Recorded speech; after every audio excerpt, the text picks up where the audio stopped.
Номері 2-ші тапсырманы кесте бойынша өрнектер құрастырып, олардың мәнін тап деді. Бізде кесте берілген. Біз кестені сызбаймыз. Кесте бойынша біз өрнек құрастырып жазамыз дәптерге. Бірінші кесте көбейткіш, көбейтіндінің мәні. Айтып тұрғандай өзі мына екі санды бір-біріне көбейтеміз және мәнін табамыз. Қарайық, 9 пен 2.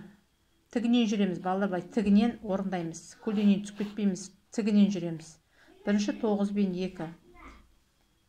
9-ды көбейтемін 2-ге тең болады 18. Мінекей, ары қарай солай кете береміз.